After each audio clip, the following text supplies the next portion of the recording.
சிவாஜி சாரோட நான் ஒர்க் பண்ண, அதான் என்னுடைய இயக்கத்தில் அவர் நடித்த படம் பூ பொறிக்க அவரையோ. அவர் கூட நான் ஒர்க் பண்ண ஆரம்பிக்கிறப்போ எனக்கு ஒரு பெரிய நம்ம ஸ்க்ரீனில் பார்த்து எந்த ஒரு நடிகர் தலைவத்தோட நம்ம ஒர்க் பண்ண போறோம்னு ஒரு பயம் பத்தத்தோடு தான் முதல் நாள் அதை இயக்க ஆரம்பிக்கும் போது எனக்குள்ள அந்த இருந்துச்சு.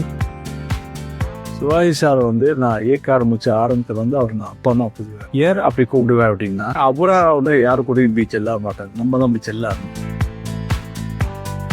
கூப்பிட்டு சொல்றாரு. இப்பெல்லாம் பாத்தீங்கன்னா உங்களுக்கு ஏதாவது டவுட் இருந்தா சாட் ஜிபியில் எடுக்கலாம், இல்லைன்னா கூகுளில் நம்ம சர்ச் பண்ணி பார்த்துக்கலாம். அப்போ நமக்கு கூகுள் சாட் ஜிபி எல்லாமே சிவாஜி சார். நான் சொல்றது ஆக்டிங்கை பத்தி. சிவாஜி சாரையும் விஜய் சாரையும் வச்சு பண்ணலாம் அப்படின்ட்டு நேராக போயிட்டு எஸ்ஏ சார்ட்ட தான் அந்த கதையை ஃபர்ஸ்ட் சொன்னேன். கதையை ஃபுல்லாக சொல்லி முடிச்சுட்டு நான் சிவாஜி சார் அதான் ஓகே கதை. நான் மறுநாள் காலையில் எனக்கு சிவாஜி சார் ஃபோன் பண்ணி சிவாஜி சாரையும் அஜித் சாரையும் வச்சு பண்ணலாம். கிளாப்ரடி சேனல்ல பல சுவாரஸ்யமான விஷயங்களை பேசிட்டு இருக்கோம். அதில் குறிப்பா இன்னைக்கு எதை பற்றி பேசலாம் அப்படின்னு நினைக்கும் போது எனக்கு மனசுல வந்தது நடிகர் சிவாஜி கணேசன் அவர்கள். சிவாஜி சாரோட நான் ஒர்க் பண்ண, அதான் என்னுடைய இயக்கத்துல அவர் நடிச்ச படம் பூ பொறிக்க அவரையோ. அந்த படத்துல எனக்கு அவர் கூட ஒர்க் பண்ணும்போது நிறைய சுவாரஸ்யமான சம்பவங்கள் நிறைய இருந்தது. ஏற்கனவே நான் அதை பத்தி ஒரு சில சேனல்ல பேசியிருந்தேன். பட் நம்ம சேனல்ல பார்த்துக்கும் போது எக்ஸ்க்ளூசிவா என்ன சொல்லலாம் அப்படின்னு தோன்றப்போ, அவர் கூட நான் ஒர்க் பண்ண ஆரம்பிக்கிறப்போ எனக்கு ஒரு பெரிய நம்ம ஸ்க்ரீன்ல பார்த்து எந்த ஒரு நடிகர் தலைவத்தோட நம்ம ஒர்க் பண்ண போறோம்னு ஒரு பயம் பத்தத்தோடு தான் முதல் நாள் அதை இயக்க ஆரம்பிக்கும் போது எனக்குள்ள அந்த இருந்துச்சு. பட் அந்த ஷூட்டிங் நடக்க அவரு கூட பழக எனக்கு அவரு கூட ஒரு நல்ல ஒரு புரிதல் ஏற்பட்டு ரொம்ப க்ளோஸா நாங்கள் பழக ஆரம்பிச்சிட்டோம். அப்பா பொறுத்த வரைக்கும் அப்படிங்கிறீங்க, அவரா யாரு கூடயும் போய் செல்ல மாட்டாங்க, நம்ம தான் போய் செல்லாது. அப்பா அவர் ப்ரொஃபஷனல் நடிப்பர். நான் என்னன்னா அவருடைய நடிப்பை ரொம்ப நிறைய படங்கள்ல நிறைய விஷயங்கள்ல அவர்கிட்ட நோக்கமா சில விஷயங்கள் நடிப்பை பத்தி பேசும்போது எனக்கும் அவருக்குமான ஒரு நட்பும் ஒரு புரிதலும் ரொம்ப நல்ல அமைஞ்சிட்டுன்னு தான் சொல்லணும். அதை பார்த்தா நிறைய விஷயத்த நான் ஆஃப் த ஸ்கிரீன் அப்பாட்ட பேசியிருக்கேன். சிவாஜி சார் நான் இயக்க ஆரம்பிச்ச அவர் நான் அப்பா தான் புதுவேன். ஏன் அப்படி கூப்பிடுவேன் அப்படின்னா, எங்க அப்பா சிவாஜி சார் ஒரு பெரிய தீவிரமான ஒரு ரசிகர். நப்போலியன் ஹேர் ஸ்டைல், அவர் பேச்சு, அவருடைய பாடி லாங்குவேஜ் எல்லாமே சிவாஜி சாருடைய ரெசமன்ஸ் சொல்லிட்டே இருக்கு. அது எனக்கு அது அப்படியே மனசுல பதிஞ்சிருந்தால் என்னவோ, நாம சினிமாவில் போய் டைரக்டர் ஆகணும்னு சிவாஜி சார் வச்சு ஒரு படம் பண்ணணும் அப்படின்னு எனக்கு ஒரு ஆசை இருந்துச்சு. ஏன்னா சினிமாங்க நான் முயற்சி பண்ணும்போதும் சரி, சினிமாவை உதவிக்கு கொண்டு சரி, நான் இந்த விஷயத்த ஷேர் பண்ணேன். எப்படிதான் சிவாஜி சார் கூட டைரக்ட் பண்ணிக்கணும் அப்படின்னு. அப்போல்லாம் இங்கே யாரு நீ சினிமாவுக்கு சிவாஜி சார் டைரக்ட் பண்ண போறியா அப்படின்னு என்னைய என்னுடைய நண்பர்கள் வட்டாரம் என்ன நான் இந்த மாதிரி விஷயங்கள் ஷேர் பண்றப்போ என்னை கிண்டல் பண்ண இருக்காங்க. ஆனா நானே எதிர்பார்க்கல நான் அப்படி சொன்னது நடக்கும் அப்படின்னு. ஏன்னா இந்த பூப்பொறிக்கிற கதை பண்ணும்போது நான் சிவாஜி சாரை மைண்ட்ல வச்சுக்காக ஒரு தாத்தா ஒரு பேரனுக்கு நடக்கக்கூடிய அந்த சுவாரஸ்யமான உறவு, அந்த உறவுக்கு வரக்கூடிய ஒரு பிரிவு, அது என்ன நடக்குதுன்றத ஒரு காதலுக்கு ஒரு கதையா பண்ணி வச்சுட்டேன். இதுல அந்த கேரக்டருக்கு யாரா போறது, அந்த தாத்தா கேரக்டருக்கு யாரை போடுறது, பேர கேரக்டருக்கு யாரை போடுறதுன்னு எனக்குள்ள ஒரு கன்ஃபியூஸ் வரும்போது தான் நான் நிலாமேவா படம் பண்ணி முடிச்சிருக்க ஸ்டேஜ். சரி, இந்த கதையை நம்ம சிவாஜி சாரையும் விஜய் சாரையும் வச்சு பண்ணலாம் அப்படின்ட்டு நேராக போயிட்டு எஸ்ஏ சார்ட்ட தான் அந்த கதையை ஃபர்ஸ்ட் சொன்னேன். அவர் கதையை கேட்ட சூப்பராக இருக்கு தம்பி, ரொம்ப நல்லா பண்ணிருக்கீங்க அப்படின்னு எனக்கு பயங்கரமா அந்த கதையை கேட்ட முதல் ஆளு சினிமால எனக்கு தெரிஞ்ச வரைக்கும் எஸ்ஏ சார் கேட்டுட்டு ரொம்ப பாராட்டிட்டு நல்லா இருக்கும் கதை. ஆனா ஒரு சின்ன விஷயம் இப்பதான் விஜய் உன்ஸ்மோல் பண்ணியிருந்தாரு. அதனுடைய தொடர்ச்சியா உடனே நம்ம மீண்டும் சிவாஜி சாரோட விஜய் நடிக்கிறாருன்னா அது ஒரு முறை கொஞ்சம் அதுக்கு டைம் நம்ம கேப் பண்ண இந்த கதையை பண்ணோம் அப்படின்றது. நானும் ஓகே சார் சொல்லிட்டு அந்த கதையை அப்படியே வச்சுட்டேன். அப்போ என்னுடைய முதல் படம் பண்ண மகாபுர படம் படத்துடைய தயாரிப்பாளர் யாருன்னா ஜி.கே. ரெட்டி. அவருடைய சன்ன, அதாவது விஷால் இருக்கார் இல்லையா, அவருடைய அண்ணன், அவர் பேர் அஜய் கிருஷ்ணா. அவரு சினிமாக்கான வச்ச பேர் அஜய் கிருஷ்ணா, உண்மையான அவர் பேர் விக்ரம் கிருஷ்ணா. அந்த விக்ரம் கிருஷ்ணாவை ஹீரோவா ஆக்குவதற்காக ஜி.கே. ரெட்டி சார் முயற்சி போது அப்ப இன்னைக்கு கூட்டு பேசணும், நீ ஒரு படம் பண்ணி கொடு விக்ரம் ஹீரோவா இன்ட்ரோடியூஸ் பண்றது எனக்கு டக்கு இந்த கதை மைண்ட்ல வந்துச்சு. இது சிவாஜி சார் வச்சு பண்ணா நல்லா இருக்குங்க அப்படின்னு சொல்லிட்டு இதை அந்த கதையை சொன்னா அவர் சூப்பர் அப்படின்ட்டு கதையை ஓகே பண்ணிட்டு இந்த கதையை நம்ம பண்ணலாம்னு சொல்லிட்டு நாங்க ஆஃபீஸ் போட்டு டிஸ்கஷன் ஆரம்பிச்சு வேலைகள் நடந்துட்டு இருக்கும்போது என்னன்னா சிவாஜி சாரை எப்படி அப்ரோச் பண்றதுன்னு ஒரு சின்ன கன்ஃபியூஸ் வந்துச்சு. அப்புறம் முறைப்படி நாங்க யாரை பிடிக்கணுமோ பிடிச்சி டைரக்டர் சி.வி.ராஜேந்திரன் மூலமா நாங்க வந்துட்டு சிவாஜி சார் இப்படி நான் கதையை சொல்லிட்டேன். நான் கதையை சிவாஜி சார் சொல்லும்போது அங்கே பக்கத்துல சி.வி.ராஜேந்திரன் சார் புது கதையை கேட்டார். சிவாஜி சார் கேட்டார், இது உட்காரலாமா அப்படின்னு கேட்டார். இது அப்படின்னு சொல்லிட்டு, இல்லப்பா டைரக்டர்னால கதையை திங்க் சொல்லக்கூடாது அப்படின்னாரு. இல்லப்பா 29 சொல்லிட்டு கதையை ஃபுல்லா சொல்லி முடிச்சுட்டு நான் வந்துட்டேன். சிவாஜி சார் அதான் ஓகேங்காரு. நெக்ஸ்ட் டே சிவாஜி சாருக்கு கதை ஓகேஷனோட அவரை கமிட் பண்ணி ஷூட்டிங் டேட் வாங்கக்கூடிய சூழல் இருக்கும்போது மறுநாள் காலையில எனக்கு சீனிவாஜி சார் ஃபோன் பண்ணி தம்பி இந்த கதையை நம்ம உங்களுக்கு ஓகே அப்படின்னா நான் ப்ரொடியூஸ் பண்றேன், சிவாஜி சாரையும் அஜித் சாரையும் வச்சு பண்ணலாம் அப்படின்னு சொன்னேன். என்ன சார் சொல்றீங்க? ஆமா, விஜய் சிவாஜி சார் வச்சு 1 நிமிஷம் வந்துச்சு. இப்ப அடுத்து சிவாஜி சாரையும் அஜித்தை வச்சு பண்ணா இந்த கதை நல்லா சக்சஸ் ஆகும், நம்ம பண்ணலாமா கேட்டாரு. நான் இல்லை சார், நான் முதல் படம் ப்ரொடியூசருடைய பையனை வச்சு மட்டும் தான் கமிட் ஆகிருக்கேன். நான் திடீர்னு இப்படி ஒரு வாய்ப்பு வருதுன்னு சொல்லிட்டு மிஸ் ஆகி வந்தால் நல்லா இருக்காது சார் அப்படிங்கிற ஒரு எத்திக்ஸ் பார்த்து நான் மறுத்துட்டேன். இல்லைன்னா அந்த கதையை நான் Ajith sir Sivaji sir combination பண்ணிக்க வேண்டிய விஷயம். சரி, இது ஒரு பக்கம் இருக்க. இந்த படத்துடைய படப்பில் நடக்கும்போது நிறைய விஷயங்கள் சிவாஜி சார் ஷேர் பண்ணுவார். அப்படி நானும் சிவாஜி சார் நிறைய ஷேர் பண்ணிக்கோம். அப்படி ஷேர் பண்ணிக்கோ. ஒரு நாள் படப்பிடிப்பு இடைவெளியில சிவாஜி சார் அங்கே கேட்டாரு, ஏன்னா இப்பதான் சினிமாவில் நடிக்கிறதுக்கு ரொம்ப ரியலிஸ்டிக்காக முயற்சி பண்றாங்க அப்படியா அப்படின்னாரு. ஆமாப்பா, இப்பெல்லாம் இந்த மாதிரி அதாவது உடலை வருத்திக்கிறாங்க.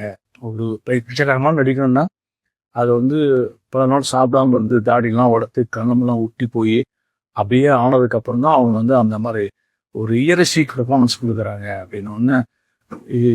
எதுக்கு அப்படின்னு இல்லப்பா அவர் மெத்தல ஃபேக்ட்ரின்னு சொல்றாங்க அப்படின்னு முன்னா கட்டிட்டு ஃபுல் கட்டிட்டு அப்படியே மேக்கப் போட்டு பசியில் இருக்கிற மாதிரி நடிக்கிறது பார்த்தாலும் நடிப்பு, உண்மையான பசியில் இருந்துக்கிட்டு உண்மையிலேயே உடலை வரைச்சி வடியல் உச்சினா மடிக்கிறதா நடிக்கூர் அப்படின்னாரு.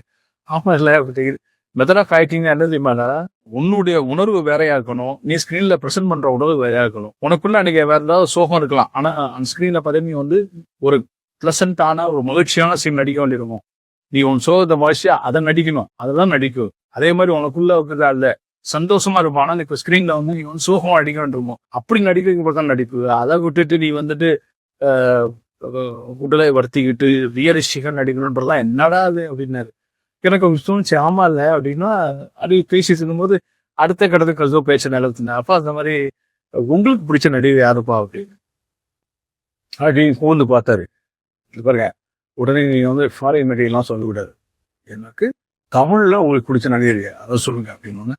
அப்படி பார்த்துட்டு நீ யோசனை பண்ணிட்டு ரகுவரன் எனக்கு ஆச்சரியமா இருந்தது. ரகுவரனா போயிட்டு ஏன்ப்பா ரகுவரன் சொல்றீங்க அப்படின்னு நான் கேட்டேன். இல்ல ஆக்டிங் கரெக்டா இருக்கும், ஒரு அதுல மிகைப்படுத்தலும் இருக்காது, அதே சமயத்துல ரொம்பவும் ஆர்டிபிஷியலாவும் இருக்காது, கரெக்டான விட்டல கேரக்டர் உள்வாங்கி தெரியுமா. இந்த கேரக்டர் அவன் நடிச்ச கேரக்டர் எடுத்து போறேன், அவன் கேரக்டர் கரெக்டா உள்வாங்கி நடிச்சிருப்பான். அதுக்கப்புறம் ரகுவர சொன்ன படத்துல சுவாய் சாப்பிட கமெண்ட் தான் பார்ப்பேன். உண்மையிலே அவர் கரெக்டா அந்த பெர்ஃபார்மன்ஸை கொடுத்துருப்பாரு. அப்போ கரெக்டு தான், சுவாய் சார் கரெக்டாகவும் ஆர்டிஸ்டாகவே சொல்லியிருக்காரு அப்படின்ட்டு. அதுக்கப்புறம் மெதுவாக நம்ம தான் அப்படியே எதையாவது பேசிட்டு இருக்கு இல்லையா, அப்படியே சுவாய் சார் சரிப்பா அது நீங்க ரகுவரன் சாரை சொல்றீங்க. நான் கேட்குறது என்ன, உங்க காலத்துல உங்களை தவிர உங்களோட சமமா நடிச்ச ஹீரோக்கள்னா எந்த ஹீரோ உங்களுக்கு பிடிச்ச ஹீரோ?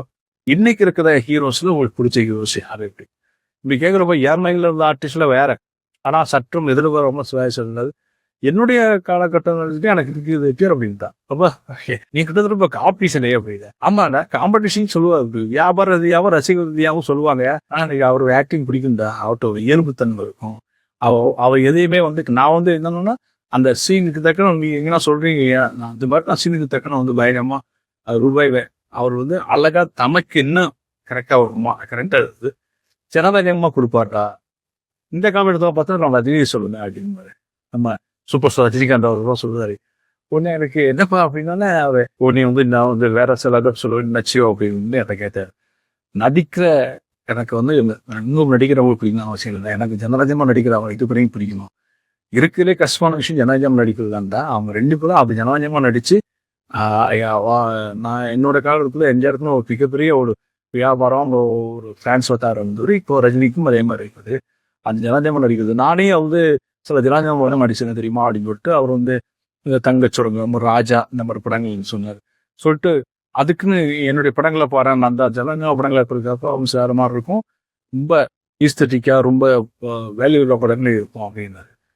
ரொம்ப ஒரு தீர்க்கமான ஒரு அனலைசேஷன் அன்னைக்கு அவருடைய அந்த கான்வர்சேஷன் அன்னைக்கு தான் எனக்கு ஆசா நடிகர் திறமை சும்மா கிடையாது, ஒரு சினிமால அவர் நடிப்பை தாண்டி எவ்வளவு விஷயங்களை அப்சர்வ் பண்ணியிருக்காருன்னு எனக்கு வந்து மனசுல பட்டுச்சு. அதுல நம்ம கூப்பிட்டு சொல்றாதான் இப்பெல்லாம் வந்து பாத்தீங்கன்னா உங்களுக்கு ஏதாவது டவுட் இருந்தா அவங்க சாட்ஜிபில எடுக்கலாம், இல்லைன்னா கூகுள்ல நம்ம வந்து சர்ச் பண்ணி பாத்துக்கலாம்.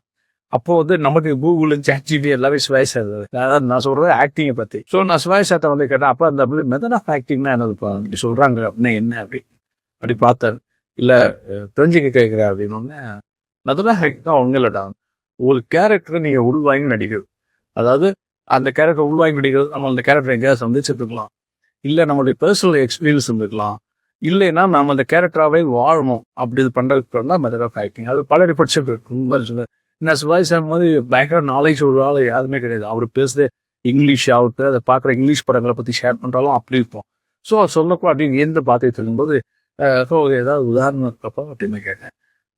நீ கேளு நான் சொல்கிறேன் அப்படின்னு நான் சொன்னேன். டக்குன்னு எனக்கு இந்த ஆண்டவன் கட்டை படத்தில் ஆண்டவன் கட்டளைன்னு ஒரு படம், அந்த படத்தில் பார்த்தீங்கன்னா 6 மணி 6ன்னு ஒரு பாட்டும், அதாவது அறுபடை கோயிலே எடுத்துருப்பாங்க. முருகன் கோயில் வளர்ந்து அவர் சிவாஜி சார் வந்து அப்படியே வேர்க்கல்ல சாப்பிட்டுட்டு பாடிட்டு வர மாதிரி ஒரு ஒரு ஒரு பாட்டு வரும். அந்த பாட்டுல வந்து பாத்தீங்கன்னா அவர் வந்து அப்படி வேர்க்கல்ல சாடும்போது அந்த அவனுக்கு தலையை ஆட்டிட்டே வருவார். ரொம்ப சூப்பரா இருக்கும் அது பார்க்கறதுக்கு. 6 மனமே 6 அந்த ஆண்டவன் கட்டளை 6.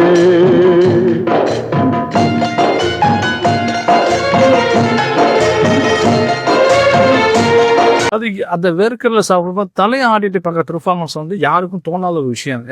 அதை பத்தி அவர்கிட்ட கேட்டேன். அது எப்படிப்பா அந்த தலையை ஆடிக்கு வேர்க்கலை சாப்பிட்டு போறதுங்கிறது அது ஒரு சின்ன இன்னசென்ஸ் இருக்கும். எதை பத்தி ஒரு கேர் பண்ணாத தன்மையா அதை தெரியுமா எப்படி அப்படின்னு கேட்டோடனே அப்படியே ஒரு நிமிஷம் நீ கூர்ந்து பார்த்தாரு.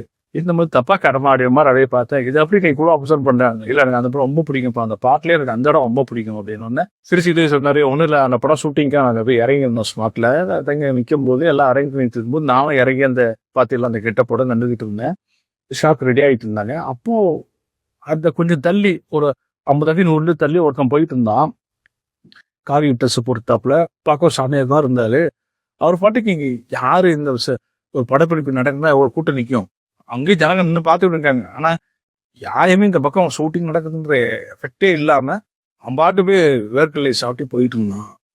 நான் அப்படியே பார்த்தேன். அவன் போகும்போது தலையை அப்படியே சாப்பிட்டு அவன் வேர்க்கலை அவன் ரசிச்சு சாப்பிட்றான் அப்படியே சாப்பிட்டு போயிட்டு இருந்தாப்புல. நான் அப்படியே பார்த்தேன், நல்லா வித்தியாசமா இருக்கே அப்படின்னு ரசிச்சேன் அதை. அப்போ இங்கே ஷார்ட்டும் போடும்போது அந்த லிரிக் வந்துச்சு, பர்டிகுலர் அந்த லிரிக் வந்துச்சு. நான் அதை உள்ள அடாப்ட் பண்ணிட்டேன். அவன் எவ்வளோ கேஷுவலாக இப்போ ஷூட்டிங் நடக்குது, படம் நடக்குது, எதையுமே கட்டுக்காம தன் லைஃப்பை அப்படியே என்ஜாய் பண்ணி வேர்க்கலை சாப்பிட்டு போனதான் நான் இங்கே அடாப்ட் பண்ணேன். அதை கூட்டு கவனிச்சுக்கே நீ அப்படின்னாரு. இல்லைப்பா நிறைய பேர் அதை பற்றி அதை சொல்லியிருக்காங்க, எனக்கு அது ரொம்ப பிடிச்சிருந்துச்சு அப்படின்னு. இப்படி தான் சிவாஜி சார் வருது. அவங்கெல்லாம் சொல்லுவோம் அவர் வந்து ஒரு நடிப்பின் பல்கலைக்கழகம், நடிகர் திலகம் எப்படின்னு நம்ம சொல்றதுக்காக சும்மா சிவாஜி சார் வந்து ஸ்கிரீன்ல பெர்ஃபார்மன்ஸ் பண்ணல, அவரு கேதர் பண்ணியிருக்காரு ஒவ்வொரு கேரக்டரும். அதுக்கப்புறம் நிறைய விஷயம் விஷயமா அவர் என்ன சொன்னார் கேட்டுனா ஒரு படம் வந்துச்சு, அந்த படத்து கேரக்டர் வந்து அவர் வந்து ஒரு வாழும் ஒரு கேரக்டர் தான் அப்சர்வ் பண்ணி நடிச்சுதான் சொன்னாரு. கௌரவம் படத்தை பத்தி சொன்னாரு. இப்படி அவர் வந்து ஒரு படத்துல வந்துட்டு நடிக்கக்கூடிய ஒவ்வொரு விஷயத்துக்கும் அவரு தான் அனுபவித்த, தான் கேட்ட, பார்த்த பல விஷயங்கள் தான் அடவு பண்ணிது. அதனாலதான் நடிகத்துல இன்னும் சொல்ல போனா இந்த வீடியோ முடிக்கிறதுக்கு முன்னாடி ஒரு விஷயத்த சொல்லி முடியுங்கன்னா, பூப்பறிக்கிற படத்துக்கு நான் முதல் வசந்தத்துக்கு நடிகத்து. ஏன்னா அதுல சிவாஜி சார் வந்து படத்துக்குள்ள கேரக்டர் வந்து ஒரு விஷயத்த பண்ணிட்டு எல்லாத்தையும் ஆக்டிங் கொடுத்துட்டு இருக்கும்போது யாருன்னு அப்படி பண்ண போறாருன்னு, ஆனா அவரு அப்படி ஒரு விஷயத்த பண்ண போறாரு. ஆனா வீட்டுல ஒரு ஃபேமிலி மொத்தமும் நடிச்சுட்டு இருப்பாரு. அதெல்லாம் அந்த டைட்டில் பொருத்தமாக நடிகர் தழுவு வச்சிருந்தேன். அவர் சிவாஜி சார்கிட்ட சொல்லும்போது ஏச்சா அந்த டைட்டில் அதான்டா அப்படின்னாரு. எதுக்கு இப்போ உங்க படத்துக்கு நடிகர் தழுவு டைட்டில் வேற படத்துக்கு வைக்க முடியும் அப்படின்னு. இல்ல யார் படத்துக்கு நானே நடிகர் தழுவு வைக்கலாம் தப்பா இருக்கும், அதனால டைட்டில் வேண்டாம் அப்படின்ட்டு. தன்னே உலகமே நடிகர் திலகம் சிவாஜி கணேசன் சொல்றத நடிகர் திலகம் தான் படத்துக்கு டைட்டில் வைக்கக்கூடாதுன்னு சொல்லக்கூடிய அளவுக்கு அவர் வந்து தன்மையான ஒரு பக்குவப்பட்ட மனிதர் தான் இருந்தா நான் பார்த்தேன். அப்புறம் தான் நான் டைட்டில் பூப்பறிக்க வைக்கணும்னு இந்த ஃபேமிலி அடிச்சு வைக்கலாம் அப்படிங்கிற. அந்த படத்துல காதல் வந்து சின்ன வயசுலேருந்தே அந்த ஹீரோக்கு அந்த ஹீரோயின் வந்துருக்கும். ஸோ அதை வச்சு அந்த சின்ன வயசுலேருந்தே அந்த காதல்ன்றதால சின்ன வயசுல வந்து இந்த கிராமங்கள்லாம் வந்து பூப்பறி கேவரி ஹீரோ பூப்பறி கேவரின்னு விளையாட்டு விளாடுவாங்க. அந்த மைண்ட்ல வச்சு அந்த டைட்டில் வச்சேன்.